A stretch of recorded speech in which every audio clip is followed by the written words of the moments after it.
오늘은 대림절 세 번째 주일입니다. 우리가 촛불이 켜졌습니다. 첫째 촛불은 소망의 촛불이라 그랬습니다. 우리 주님 오심을 기다리고 참 소망하는 희망의 촛불이죠. 두 번째 촛불은 우리에게서 무슨 촛불이 있죠?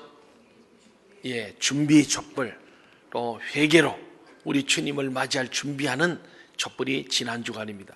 이번 세 번째 주간에는 기쁨의 촛불, 가브리엘 천사가 큰 구원의 기쁨을 소식을 전한 것처럼 우리가 이 기쁨의 촛불을 켜면서 우리 주님 오심을 기뻐하는 것, 기쁘다 구주 오셨느를 외치는 한 주간이 되시길 바랍니다.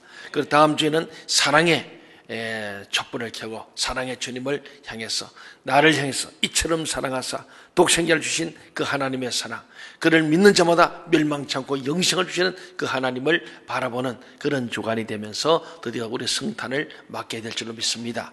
2019년 이 성탄절에 우리 주님과 함께하고 주님을 깊이 만나는 체험이 있기를 간절히 소원합니다. 아멘. 우리 주님께서는 바로 베들레헴에서 태어나셔서 바로 피난 가서 애굽에서 어린 시절을 보내다가 다시 나사렛으로 돌아옵니다. 그래서 나사렛에서 어린 유년 시절, 소년 시절을 보내고 한 30년 가까이 있었기 때문에 나사렛 예수라고 우리 말합니다.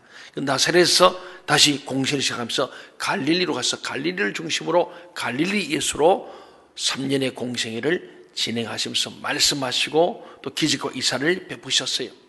그런가 하면은 나사렛에서 갈릴리에서 다시 예루살렘 오셔서 마지막 주님의 구원 사역을 마치게 됩니다. 지난주 우리가 보았던 우리 8장의 부분을 봤습니다만은 가이사라 빌립보가 그런 중요한 터닝 포인트, 주님의 공생애를 마치고 드디어 십자가를 지러 가는 시점에서 그 가이사라 빌립보를 둘러싸고 있는 많은 로마의 황제들의 바로 이 동상, 바로 황제가 신이었어요. 황제 숭배 사상을 강요했던 장소예요. 그 전에는 바알 신을 섬겼던 바알 신상이 있던 곳이고 바로 가이사라 빌립보입니다. 그 특별한 장소에서 주님께서 제자들에게 사람들이 나를 누구라냐 물어보시지 않습니까? 엘리야라 그럽니다. 세례 요한이 그럽니다. 들으는 선자 중에 한 사람이 그럽니다. 그러면은 예수님 묻습니다. 12명의 제자들이 나와 3년 동안에 내가 가르치고 내가 너희들에게 모든 걸 보여주고 내가 메시아임을 보여주었는데 그럼 너희는 나를 누구라 하냐? 12제자에 물었을 때에 베드로가 주는 그리스도십니다. 바로 나사렛 예수 당신은 나의 주님이십니다. 이 주란 말이 중요해요. 주, 큐리오스. 지금 거기 있는 모든 황제의 동상들이 주였어요. 그들이 하나님이셨어요. 그 우리 일본은 천황이라 그러잖아요. 하늘의 황제. 이게 인간들에게 이 제국주의에 있던 제국주의의 모든 그 정점에는 황제가 있는 거예요. 로마 황제가 로마 제국과 더불어서 바로 모든 사람, 예수님 당시뿐만 아니고 그들이 바로 하나님이었고 신이었단 말이죠. 근데 그 모든 것들이 있는 그 가이사라 빌립보에서 나 예수가 저들 중에 한 명이냐? 라는 질문이죠. 그때에 베드로가 주는 했어요. 바로 큐리오스, 예수님이 주님이십니다. 나의 주님이시고 우리 가정, 이 민족의 모든 것의 주인 되시는 만유의 주가 되십니다. 그 주님이 누구시냐? 주는 그리스도, 예수는 그리스도십니다. 우리 인류를 구원할 자, 우리 메시아입니다. 우리가 기다리고 기다리는 대망의 메시아입니다. 굉장한 얘기였습니다. 거기다 이어서 또한 살아계신 하나님의 아들입니다 라는 고백을 하게 됩니다. 그때 주님께서 바요나 시모나 내 말이 옳다. 이 신앙 고백 위에, 반석 같은 신앙 고백 위에, 흔들렸는 이 신앙 고백에 내 교회를 세우리니 이 교회는 음부의 권세를 이긴다. 어떤 사단 마귀의 권세, 아무리 로마 제국의 네로 황제가 도미티아누스 황제고 이런 사람이 기독교를 박해한다 할지라도 이 반석에 세운 교회는 음부의 권세를 이기는 승리하는 교회 될 것이다. 그리 교회가 바로 천국의 열쇠를 소유한 지상의 하나님 나라다. 그런 말씀하셨어요. 그런데 주님께서 비로소 내가 이제 예루살렘 간다. 너희도 같이 가자. 거기서 내가 장로들과 서기관 대제사장들에 대해서 내가 고난을 받고 십자가에 못 박혀 죽는다. 그리고 사흘 후에 내가 다시 살아난다. 그렇게 말씀했습니다. 그때 베드로가 예수님 무슨 말하는 거예요? 지금 예루살렘 가서 왕권을 탈취하고 로마를 물리치고 정치적 메시아로 세워져야지. 예수님이 죽으시면 뭐합니까? 그럼 뭐 하자는 겁니까? 하고 뛰어들고 항변했던 베드로. 그를 향해서 주님께서 말씀합니다. 방금 너가 신앙 고백했지 않냐? 내가 주다, 주. 만왕의 왕이다. 내가 그리스도 메시아다. 살아계신 하나님의 아들이다. 너 고백했는데 지금 네가 하나님의 나라와 그의 의를 구하지 않고 너 입장, 너 사람의 생각만 하니 주님이 심히 책망하신 내용을 우리가 보게 됩니다. 그로부터 엿새 후에 오늘 이곳 변화산 올라가신 주님을 보게 됩니다. 우리 2절 3절 한번 볼까요? 예수님께서 수지자 3명을 데리고 산으로 오르신 내용, 여기서 변형된 사건이죠. 마가의 기록입니다. 마가복음 9장 2절 3절 시작. 엿새 후에 예수께서 베드로와 야고보와 요한을 데리시고 따로 높은 산에 올라가셨더니 그들 앞에서 변형되사 그곳이 광채가 나며 세상에서 빨래하는 자가 그렇게 희게할 수 없을 만큼 매우 희어졌더라. 이 헬라 사전에 의하면은 아주 빨래를 해가지고는 도저히 이렇게 희귀할 수 없을 정도로 아주 완벽한 순백을 이뤘다. 우리 세탁소 하시는 분 여러분 계십니다. 근데 세탁소 몇 분을 돌려도 도저히 이런 색이 안 나온다. 그런 말이죠. 그런 헬라 사전에 보니 어느 상 뜻이 뭐냐면은 완전히 본질적으로 변화되었다는 거예요. 본질이 변했다. 완전히 내용물이 바뀌었다는 거예요. 그냥 때 묻은 거 세탁해가지고 좀 더 깨끗한 게 아니고 본질적인 변화, 이 변형이란 말이 그렇습니다. 엘리야와 모세와 이야기하신 것으로 보아서 영의 몸으로 변화되셨던 것 같습니다. 정확히는 알 수 없지만은 엘리야와 모세도 영체로 나타났을 것으로 생각해 볼 수 있는 거예요. 그런데 모세는 입관한 것도 없고 장례를 한 게 없어. 너부산에 홀로 들어가서 그냥 조용히 사라져버렸어. 죽음을 확인한 자가 없습니다. 엘리야가 어떤 사람이에요? 엘리야가 죽음을 보지 않냐고 성천한 사람이에요. 그런데 오늘 여기에 나타난 변화산에 엘리야, 모세, 예수님 모두가 다 변형되신데 본질적으로 변화된 부활체. 죽었다가 사는 것을 보여준 거예요. 세 제자가 예수님의 부활을 미리 보는 거예요. 이 변화산은 놀라운 거죠. 오늘 변화가 뭐냐? 그런 변화를 말하는 거예요. 본질적인 변화. 내 가치관, 인생관, 신앙관, 물질관, 쾌락관, 결혼관, 이 모든 것들이 직업관, 이 관, 바로 비전에 연단이 필요한 거예요. 하나님의 일을 생각하는 비전을 가져야 합니다. 아멘. 사람의 일만 생각할 때 주님은 책망하셨어요. 너는 하나님을 생각하고 사람 일만 생각하는구나. 오늘 많은 그리스도인들이 교회는 왔다 갔다 하는데 하나님을 생각하지 않아요. 너희는 먼저 그의 나라와 그의 의를 구하라. 그러면 이 모든 것 사람의 일을 내가 더하여 주리라. 하나님을 하면은 사람이나 하나님이 보너스로 주신다. 더한다. 플러스입니다. 플러스. 일본 사람들이 플러스 발음이 안 돼가 보너스라고. 우리 지금 잠깐 보너스. 플러스, 보너스 같은 말입니다. 우리는 우리 모든 성도가 거듭난 인간이 돼야 돼. 모든 자연의 인간은 거듭나서 가치관이 바뀌고 신앙관이 바뀌어서 하나님 중심으로, 말씀 중심으로, 교회를 중심으로 나가야 할 줄 믿습니다. 아멘. 그게 거듭남이고 오늘 변화돼. 본질적인 변화. 그래서 우리 교회가 다음에 또 인카운트 끝나면 인카운트 후속 프로그램으로 포스팅가. 그래서 제가 만든 거예요. 알파는 병원에 가면은 진료실이다. 세상에 병원이 있지만 우리 교회는 영적 병원이거든요. 오면은 먼저 영적 진단을 알파를 통해서 내가 예수님 누구신지 알고 있나 모르고 있나, 주님의 십자가 나와 상관이 있나 없나 한번 점검하면 체크하는 거예요. 진료실에서. 거기서 내가 주님을 만나지 못했구나, 성령을 내가 체험하지 못하고 성령신을 못 받았구나, 진료되면은 그 다음에 인카운터 수술을 받아야 돼. 그래서 인카운트 수술실이다. 어제 우리가 영적 수술을 1박 2일 했어요. 그리고 박 목사님도 목이 쉬어가지고 좀 시원찮죠? 예. 저도 지금 목이 쉬었어요. 인간도 사역하면서 막 기도하고 사역하다 보니까 목이 다 쉬었어요. 인간도 뭐냐? 하나님을 만나는 거예요. 오늘 변화산에서 예수님과 엘리야와 모세가 딱 만난 거예요. 그걸 누가 또 만나냐? 이 베드로, 요한, 야고보 세 사람이 또 만난 거예요. 오늘 그 변화산에 세 사람이 두 종류라니까요. 하나는 엘리야, 모세, 예수님이 세 사람이 변형됐고, 나머지 변형되지 못한, 이제 거듭나지 하지 못한 베드로, 요한, 야고보가 구경꾼 세 사람이에요. 이 변화산에 세 사람의 두 부류가 있는데 오늘 그에 대한 얘기입니다. 그래서 먼저 엘리야, 모세, 예수님의 대화, 두 번째는 이 세 제자와 주님과의 대화 속에 나타난 멘토링을 우리 함께 보고자 합니다. 그렇습니다. 구약 성경에도 보면요, 정말 엘리야, 모세가 영처로 나타난 것처럼 이미 모세가 시내산에 올라가서 40일 금식하면서 하나님을 만나는 사건이 있잖아요. 그래서 올라갔는데 6일이 지나고 7일째 하나님이 드디어 모세에게 나타난 거예요.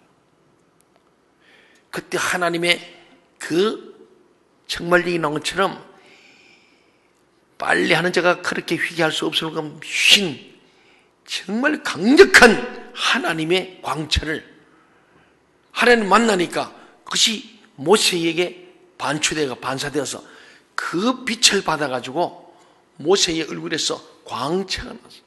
나중에 하산을 할 때는 너무 광채 사람 눈을 못 뜨는 거예요. 우리 하나님 앞에 가면 눈을 못 뜹니다. 그 빛 앞에. 그래서 수건을 두르고 내려왔다 그러지 않았습니까? 예. 어떤 분이 그래요. 목사님이 옛날에는 얼마 전만 해도 막 이마가 반들반들하고 광채가 나는데 요새 광채가 잘 안 난대. 예. 그랬어요.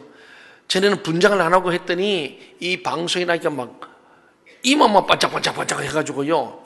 그래서 이 방송실에 분장을 해가지고 이 광채가 안 나게 한다는. 그리고 우리 천미정 분장사께서 매주일마다 와서 이게 광채 안 나도록 한 걸 모르시고 지금도 광채는 나는데 주일날 분장이가 광채를 죽였다고 내가 그랬더니 아, 그러세요. 여러분, 우리가 하나님을 만남으로 여러분 정말 하나님의 빛을 받으시기 바랍니다. 아멘. 하나님의 성품을 본받기를 바랍니다. 아멘. 그래서 정말 우리 마음의 광채가 나고 정말 하나님의 거룩함이 나타나는 그런 은혜가 있어지기를 바랍니다. 아멘. 그렇습니다. 정말 이 모세가 하나님의 영광을 보게 되자 얼굴에 광채가 나서 사람들이 감히 모세 얼굴을 볼 수 없었다고 했습니다. 변화되었다는 것이죠.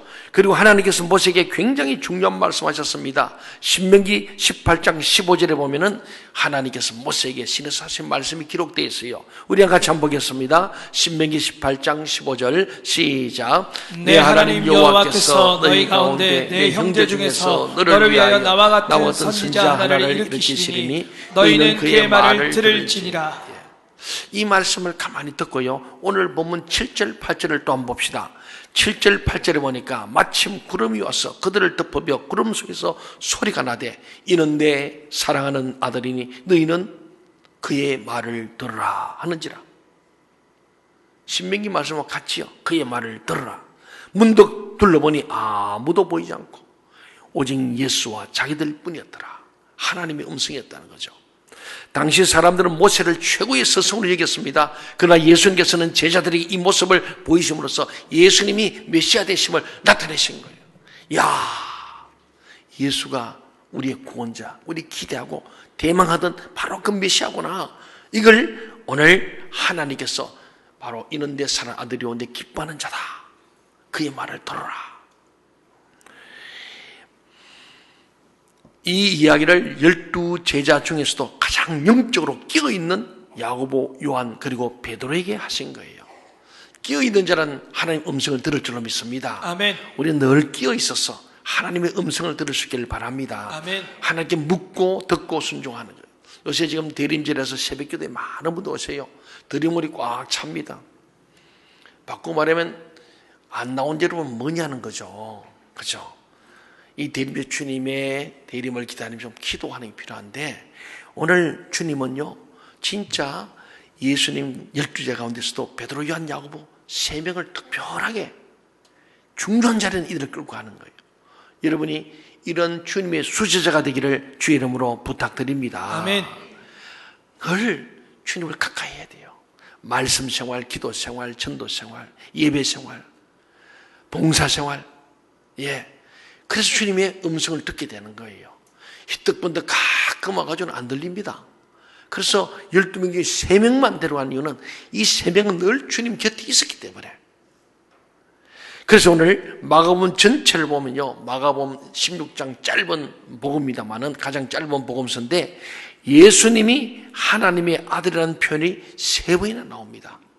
그 첫 번째는 예수님이 요단에 세례받을 때, 세례요한이 세례받을 때, 그때에 세례받고 물에서 딱 올라올 때 성령이 비둘기처럼 임하면서 하나님 음성인데 이는 내 사랑하는 아들이요 내 기뻐하는 자라 그러셨어요. 바로 하나님의 아들이다. 두 번째는 오늘 변화산에서 이는 내 사랑하는 아들이 그의 말을 들어라. 세 번째는 놀랍게도 예수님이 십자가에 못 박혀 죽고 난 뒤에 그 사형을 집행했던 백부장, 로마의 이 군대 장교인 백부장이 빌라도 뜰에서부터 잡혀서 고난받은 쭉 과정을 보는 거예요. 본래는요, 십자가형을 받은 사람은 고문이 없어요. 그래서 양쪽 강도들은요, 전혀 채찍이 맞잖아요. 죽을 사람 왜 때려요? 본래는, 그래서 빌라도 그래 한 것은요, 많은 교회 사가들은 빌라도가 예수님을 십자가형이 안 하기 위해서 면제시키려고 고문을 한 거예요. 채찍에 맞고 그렇게 신문을 당하면은 십자가는 할 수가 없는 거예요. 그러니까 예수님의 이 빌라도는 불법 재판이 되어서, 그래서 우리는 사도신경 때마다 본디오 빌라도의 고난을 받았어. 십자가형은 고난이 없다니까요.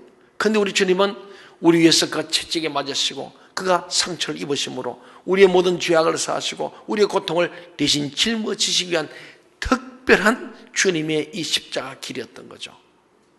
그 과정을 가만히 보는데 주님은 절대로 자기 변명하거나 그 죄를 안 지는 책임을 회피하는 게 아니라 다 끌어안으시고 죄가 없음에 불구하고 한마디도 하지 않고 묵묵히 마치 도살자를 끌어가는 어린 양처럼 다 고통을 감내하시고 비아도시기를 십자가 지고 올라가시고 쓰러지고 넘어지고 피 흘리시고 피투성이 되어 올라가서 마지막 십자가에 못 박혀 죽으시면서 그 십자가에서 하셨던 말씀들, 나는 목마르다, 일일이라바 사박다니, 다 이루었다, 저들이 저들의 죄를 알지 못하오니 용서해달라는 이 주님의 행동과 말씀을 백부장이 가만히 본 거예요. 전체를 본 거예요. 그리고 십자가의 마지막에 다 이루고 난 뒤에 하늘이 어두워지고 천둥벼락이 치면서 온 동방 무덤이 열려지는 사건을 보면서 이 백부장이 한 말이 무엇입니까? 이 마가복음의 거의 맨 마지막에 나옵니다. 백부장이 입을 통해서 한 말이 그는 진실로 하나님의 아들이었도다. 이방인, 예수를 믿지 않는, 하나님을 알지 못하는 이 백부장이 예수님의 이 빌라도 뜰에서부터 고난받으시는 장면, 십자가의 마지막 죽으시는 그 장면 다 보고 나서 결론이 뭐냐? 백부장은 이는 실로 진실로 하나님의 아들 맞다. 이분이야말로 살아계신 하나님의 아들이고 이분은 우리의 구원자가 맞구나 하고 백부장이 증인이 된 거예요.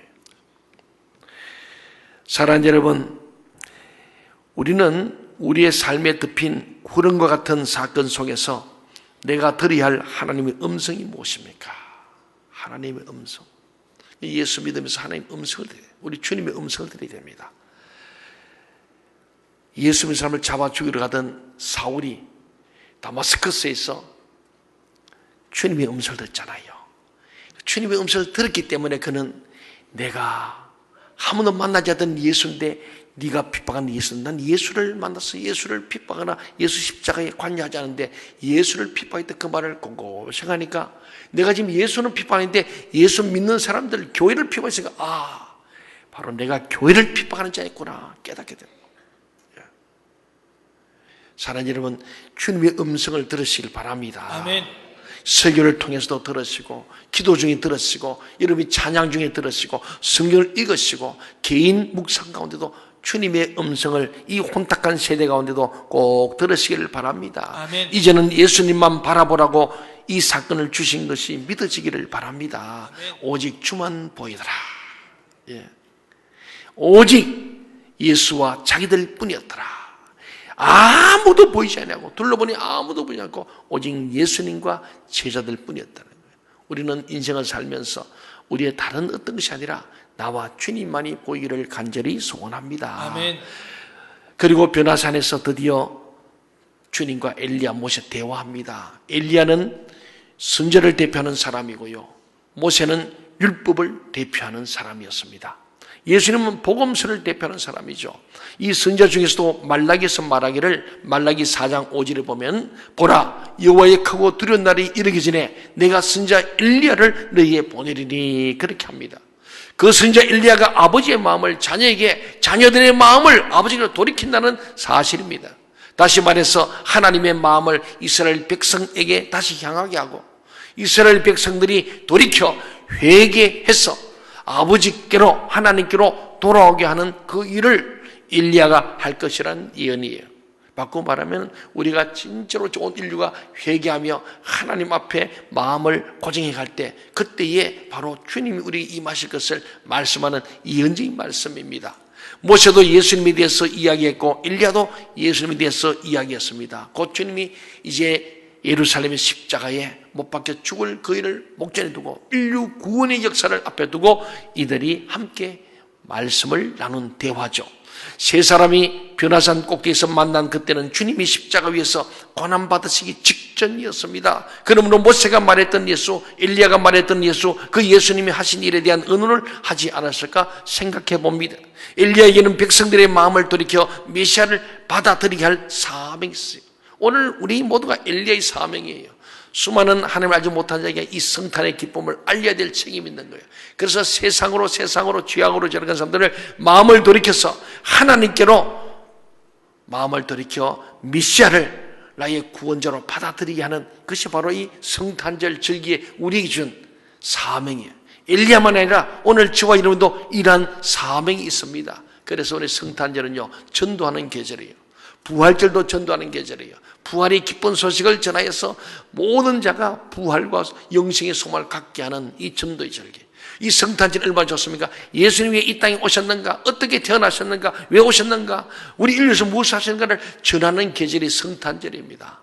이 성탄에 우리는 수많은 영혼들에게 그들로 하여금 주님을 만나게 하고 주님께로 마음을 돌이키게 하는 일을 이루는 성탄절, 남은 대림절이 되시기를 바랍니다. 아멘. 그렇습니다. 그러므로 그 엘리야가 왔는가에 대해서도 이야기했을 것입니다. 십자가 사건을 앞두고 마지막 회를 하신 거예요.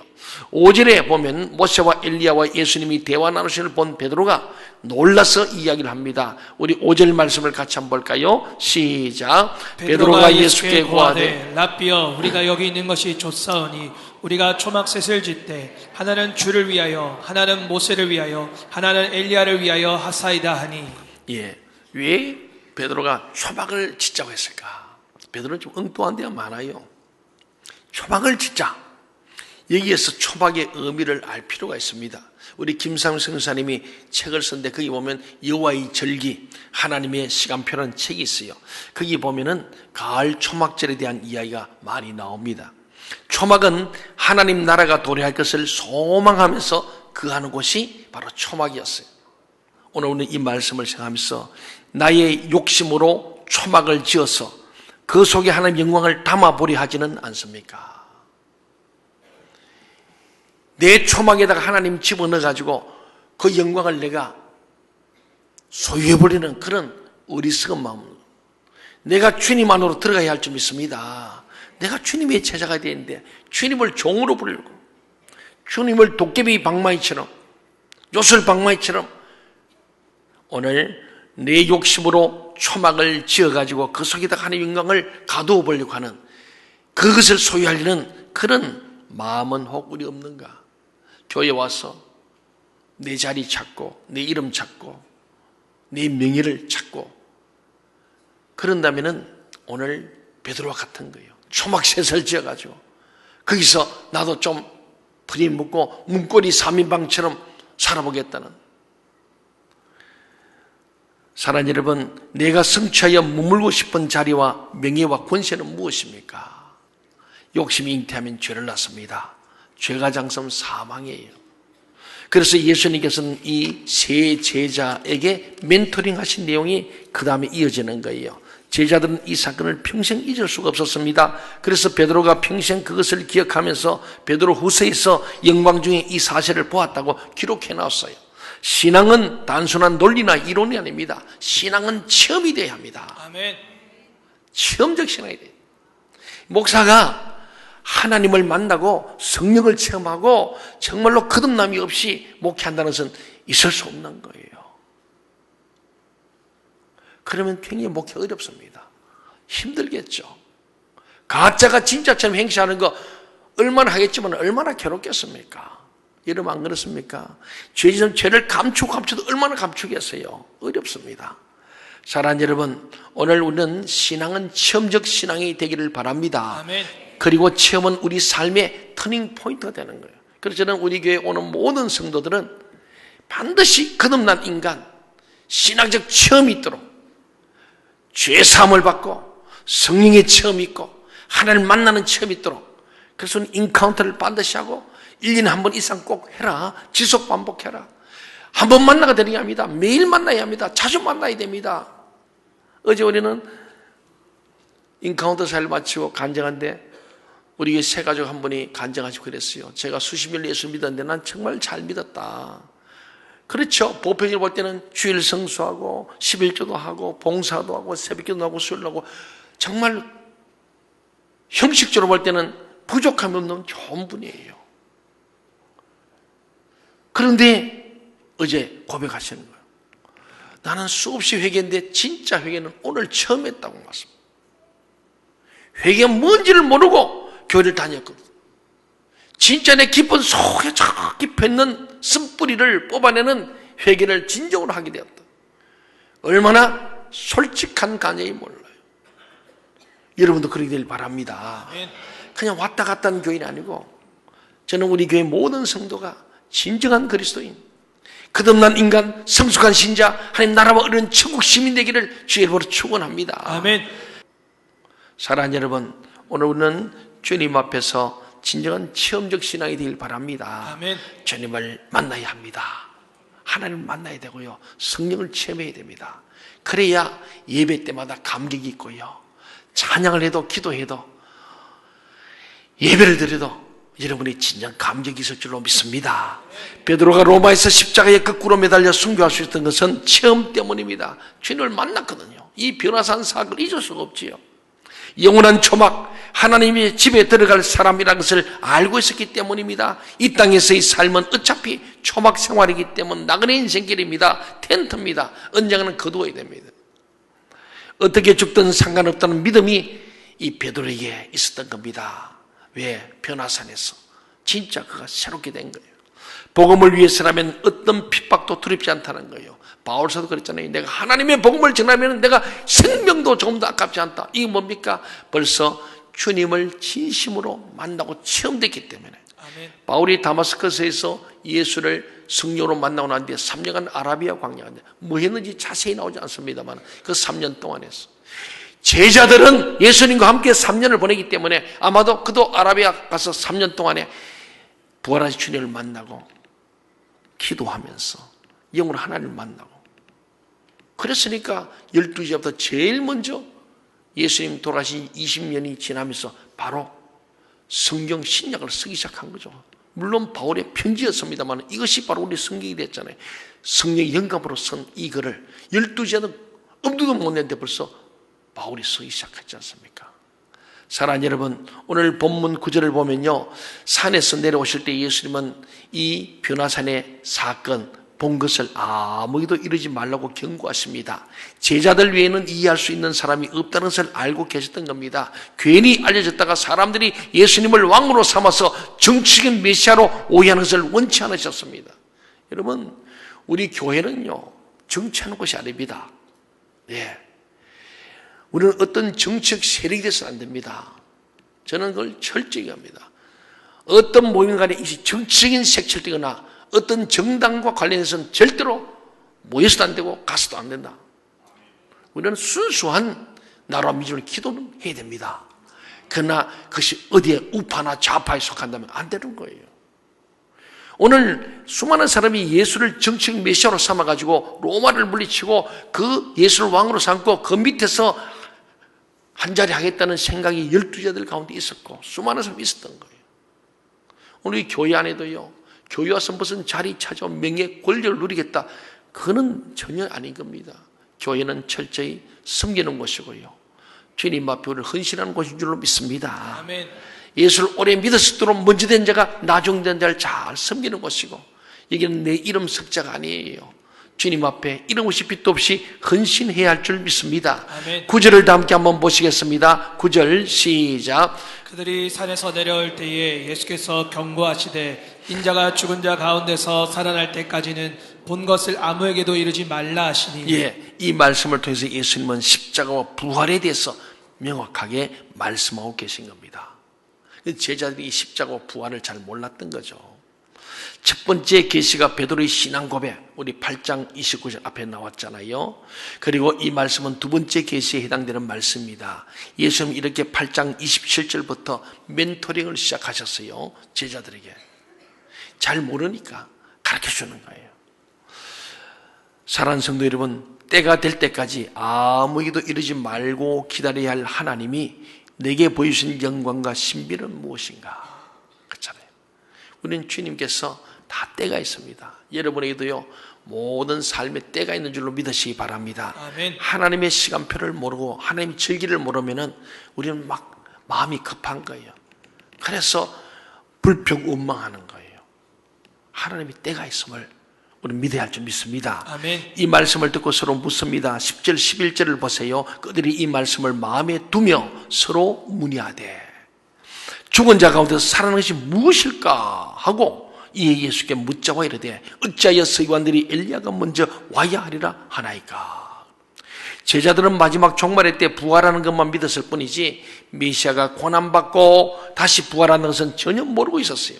근데 예수님이 얘기했잖아요. 베드로가 가이사랴 빌립보에서 내가 십자가에 고난받고 죽는다, 그리고 사흘 만에 다시 산다, 그 말이 안 들린 거예요.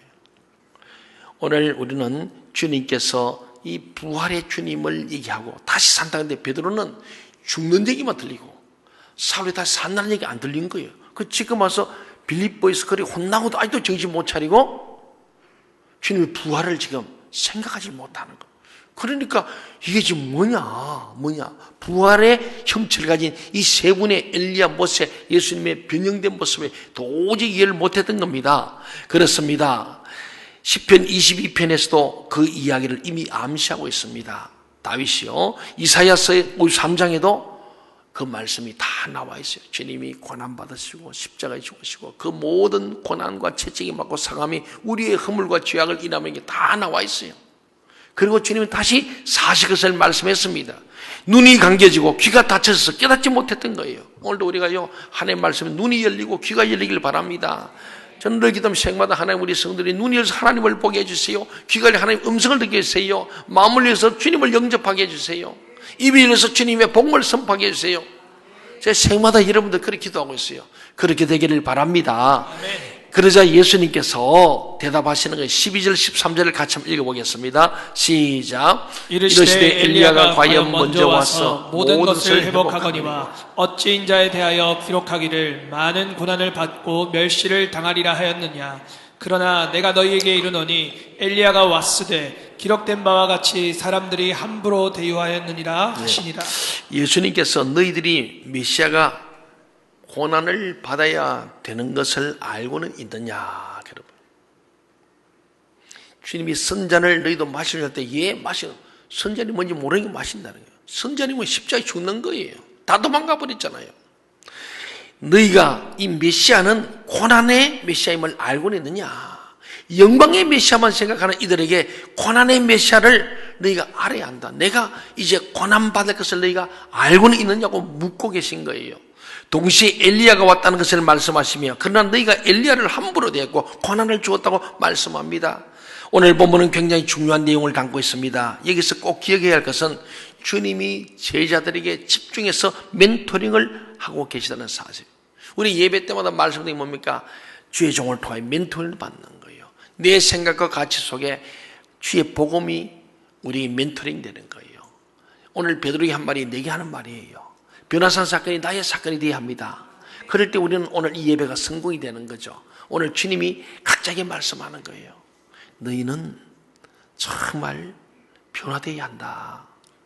너희는 고난을 받아야 내 영광에도 참여한다. 이렇게 주님 멘토를 하고 계신 거예요. 사랑하는 여러분, 십자가에서 죽으실 날이 가까우기 때문에 주님은 이제 마지막 남은 얘기를 다 하고 계신 거예요.